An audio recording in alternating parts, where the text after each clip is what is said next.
Finance की दुनिया में एक बहुत बड़ी सलाह दी जाती है। अपने इमोशंस को कंट्रोल में रखो, एकदम लॉजिकल रैशनल बनो, एक मशीन की तरह सोचो। लेकिन क्या हो अगर ये सलाह ही गलत हो? क्या हो अगर पूरी तरह से रैशनल होने की कोशिश करना ही हमें डुबा देता हो? आज हम इसी आइडिया पर बात करेंगे कि कैसे समझदार या रीजनेबल होना रैशनल होने से कहीं बेहतर है। और इस बात को समझने के लिए हम एक ऐसी कहानी से शुरू करेंगे जो आपको शायद थोड़ी अजीब लगे। इसका फाइनेंस से दूर दूर तक कोई लेना देना नहीं लगता। हम बात कर रहे हैं 19वीं सदी के एक डॉक्टर की, जिसने सिफिलिस जैसी जानलेवा बीमारी का इलाज मलेरिया से करने की कोशिश की। सुनने में पागलपन लगता है ना, पर यह कहानी आज हमारी बातचीत की नींव है। ये सुनने में जितना अजीब है उतना ही गहरा भी है, क्योंकि आज हम यही समझने की कोशिश करेंगे कि क्यों कभी-कभी जो चीज कागज पे मैथ्स के हिसाब से 100% सही होती है, वो असल जिंदगी में पूरी तरह से गलत साबित हो जाती है। खासकर जब बात पैसों की हो। हमारा मकसद ये समझना है कि क्यों एक रीजनेबल यानी व्यवहारिक नजरिया, जो शायद गणित के हिसाब से परफेक्ट न हो, असल में ज्यादा कामयाब होता है। तो चलिए इस कहानी में उतरते हैं। ये कहानी है जूलियस वैगनर योरिक की। वो ऑस्ट्रिया के एक मनोचिकित्सक थे। उस जमाने में न्यूरोसिफिलिस एक लाइलाज बीमारी थी जो दिमाग पर असर करती थी और मौत पक्की थी। वैगनर योरेग ने अपने मरीजों में एक अजीब सा पैटर्न देखा। उन्होंने नोटिस किया कि जिन सिफिलिस मरीजों को किसी और वजह से बहुत तेज और लंबा बुखार चढ़ता था, वो अक्सर ठीक हो जाते थे। हाँ, और ये कोई छोटी मोटी बात नहीं थी। सदियों से ये माना जाता था कि बुखार शायद शरीर का कोई डिफेंस मैकेनिज्म है, लेकिन कोई इसे साबित नहीं कर पाया था। ज्यादातर डॉक्टर इसे बस एक लक्षण मानते थे जिसे जल्द से जल्द ठीक करना जरूरी है। लेकिन वैगनर योरेग ने इस पुरानी धारणा को गंभीरता से लिया। उन्होंने सोचा, क्या हो अगर मैं जानबूझ के मरीजों में बुखार पैदा करूं? इंतजार मतलब वो जानबूझकर लोगों को बीमार करने की बात सोच रहे थे। ये तो सुनने में ही खतरनाक है। उन्होंने ऐसा किया कैसे? हाँ, ये बहुत ही रैडिकल और खतरनाक आइडिया था। उन्होंने प्रयोग शुरू किए। पहले उन्होंने मरीजों को टाइफॉइड और चेचक जैसी बीमारियों के बैक्टीरिया इंजेक्ट किए ताकि उन्हें तेज बुखार आए। ये बहुत जोखिम भरा था और दुख की बात है कि इलाज के दौरान कुछ मरीजों की मौत भी हो गई। ये तो डरावना है। फिर भी वो रुके नहीं। वो रुके नहीं। आखिरकार उन्हें मलेरिया में अपना जवाब मिला। उन्होंने मलेरिया का एक ऐसा स्ट्रेन खोजा जो बहुत तेज, कंपा देने वाला बुखार तो देता था, लेकिन उसका एक फायदा था। कुछ दिनों बाद उसे क्विनाइन नाम की दवा से कंट्रोल किया जा सकता था। तो प्लान ये था, मरीज को मलेरिया दो, उसे कुछ दिन तेज बुखार में रखो और फिर मलेरिया को ठीक कर दो। बिल्कुल। और इसके नतीजे कैसे रहे? क्या ये काम किया? नतीजे हैरान करने वाले थे। वैगनर योरेग के रिकॉर्ड के मुताबिक उनकी मलेरिया थेरेपी से इलाज किए गए 10 में से 6 सिफिलिस के मरीज ठीक हो गए, जबकि बिना इलाज वाले 10 में से सिर्फ 3 ही ठीक हो पाते थे। ये उस जमाने के लिए एक चमत्कार जैसा था। जाहिर है ये बहुत बड़ी कामयाबी रही होगी। इतनी बड़ी कि इस काम के लिए उन्हें 1927 में मेडिसिन का नोबेल पुरस्कार मिला। बेशक जब पेनिसिलिन आई तो ये तरीका पुराना हो गया, लेकिन इसने एक बहुत गहरी बात साबित कर दी थी। बुखार कोई दुश्मन नहीं है, वो शरीर का एक हथियार है। आज तो साइंस भी यही कहता है। अब हम जानते हैं कि शरीर का तापमान सिर्फ 1 डिग्री सेल्सियस बढ़ने से कुछ वायरस के फैलने की रफ्तार 200 गुना तक कम हो सकती है। NIH यानी नेशनल इंस्टीट्यूट्स ऑफ हेल्थ और सियाटल चिल्ड्रंस हॉस्पिटल जैसी बड़ी संस्थाएं भी यही मानती हैं। सियाटल चिल्ड्रंस हॉस्पिटल तो अपनी वेबसाइट पर पेरेंट्स को साफ-साफ कहता है कि 100 से 104 डिग्री फ़ारेनहाइट का बुखार बच्चों के लिए अच्छा होता है। तो यहाँ पर एक मजेदार सवाल खड़ा होता है। अगर साइंस कहता है कि बुखार फायदेमंद है, तो हम सब उसे कम करने के लिए दवा क्यों खाते हैं? क्यों हम बच्चे को हल्का सा बुखार चढ़ते ही परेशान हो जाते हैं? इसका जवाब शायद बहुत आसान है, क्योंकि बुखार में बहुत तकलीफ होती है। बदन दुखता है, कंपकपी छूटती है और बहुत बुरा महसूस होता है। जब कोई दर्द में होता है तो उसे इस बात से फर्क नहीं पड़ता कि उसके शरीर के लिए लॉजिकली अच्छा है, उसे बस आराम चाहिए। एग्जैक्टली। यहीं पर रैशनल और रीजनेबल का फर्क सामने आता है। इन्फेक्शन होने पर तेज बुखार चाहना शायद बायोलॉजिकली रैशनल यानी तार्किक है, लेकिन ये रीजनेबल यानी व्यवहारिक नहीं है।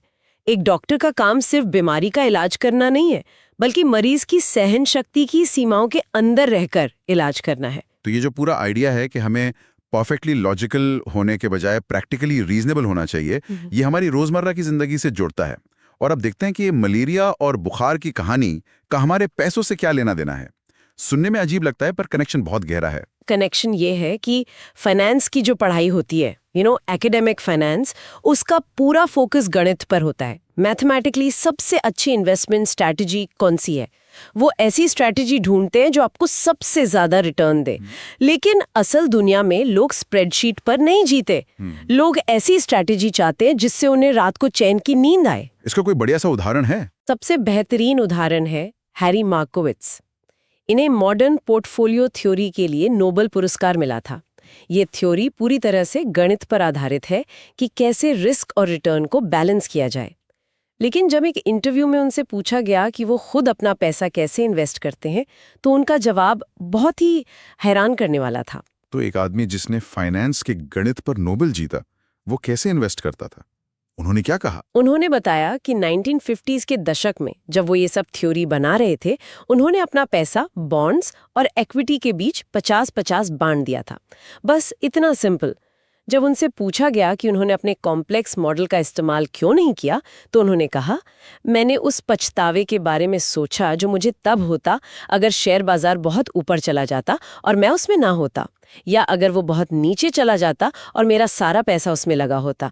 मेरा इरादा अपने भविष्य के पछतावे को कम करना था। और भविष्य के पछतावे को कम करना, ये किसी गणित के फॉर्मूले में फिट नहीं होता।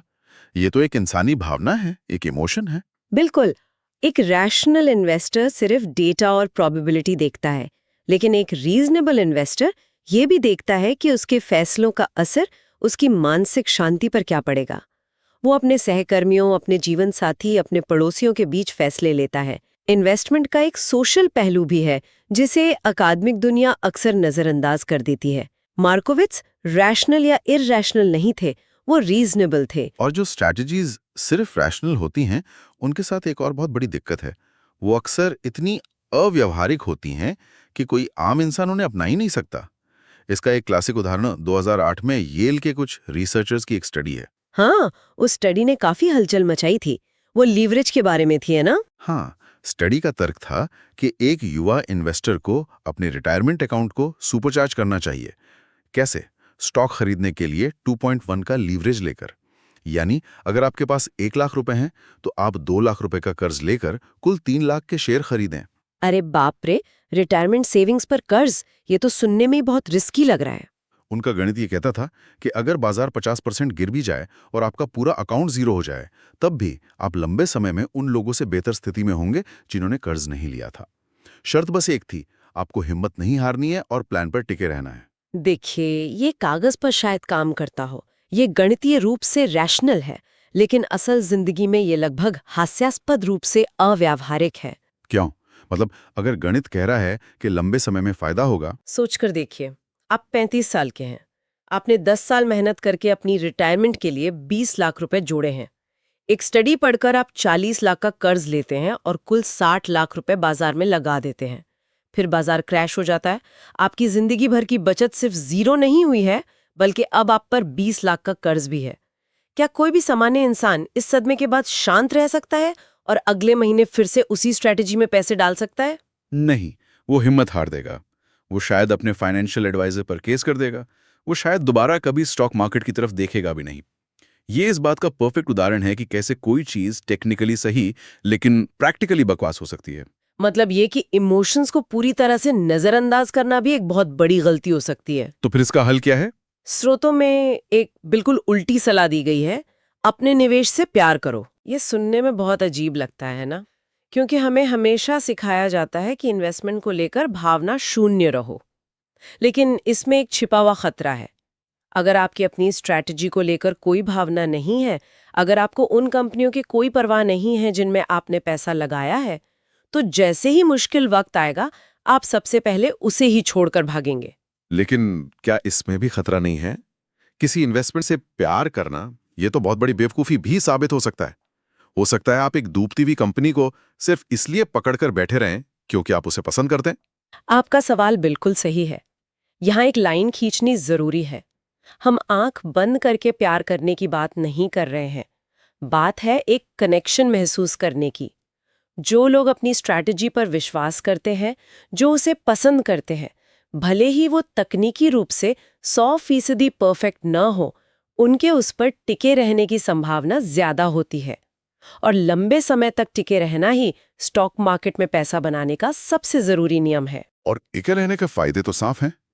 स्रोत अमेरिकी बाजारों का डेटा देते हैं जो ये दिखाता है कि एक दिन की अवधि में पैसा बनाने की संभावना 50-50 होती है, जैसे सिक्का उछालना।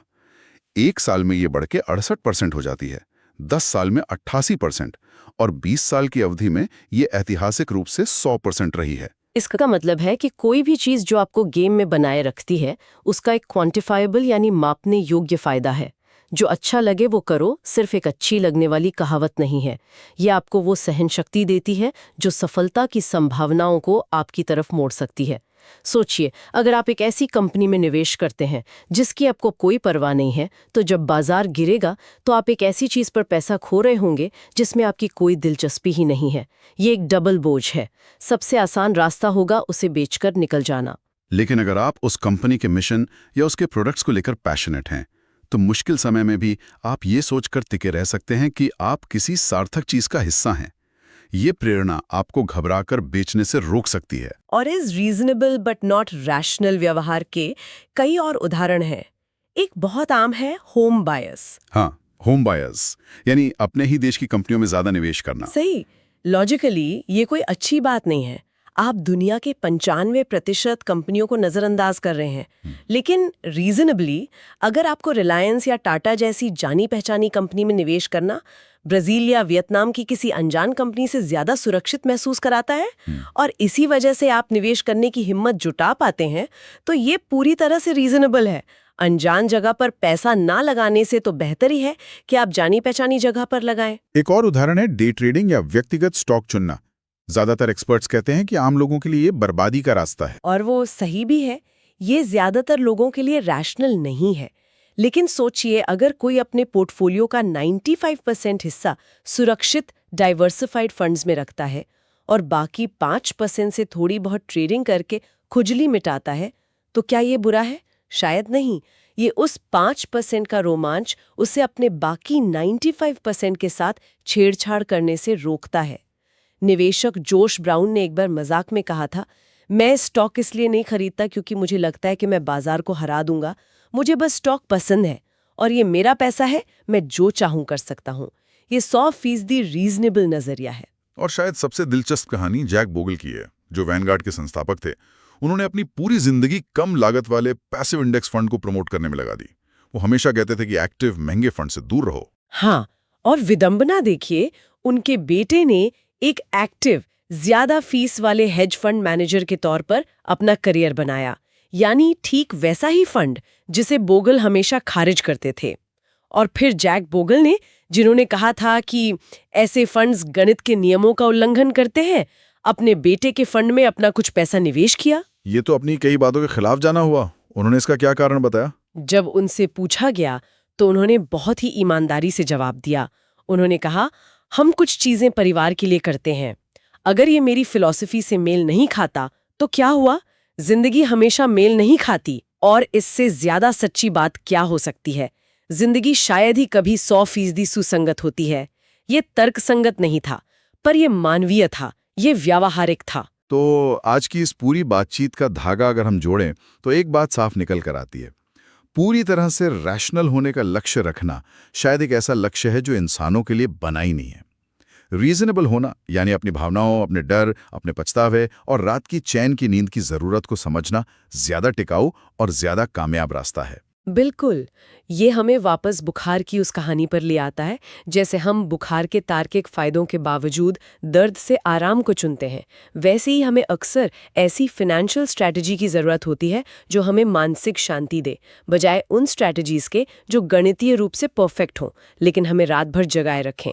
सबसे अच्छी योजना वो नहीं जो स्प्रेडशीट पर काम करती है, बल्कि वो है जिसके साथ आप बुरे से बुरे वक्त में भी टिके रह सकते हैं। और अब श्रोताओं के लिए एक आखिरी सवाल। इन स्रोतों में हमने निवेश के साथ रीजनेबल होने की बात की, लेकिन जिंदगी में और कौन से क्षेत्र हैं जहां लोग परफेक्टली रैशनल होने की कोशिश करते हैं जबकि थोड़ा सा प्रैक्टिकली रीजनेबल होना शायद बेहतर और ज़्यादा टिकाऊ नतीजे दे सकता है। क्या ये बात करियर, रिश्तों या हमारी सेहत से जुड़े दूसरे फैसलों पर भी लागू हो सकती है?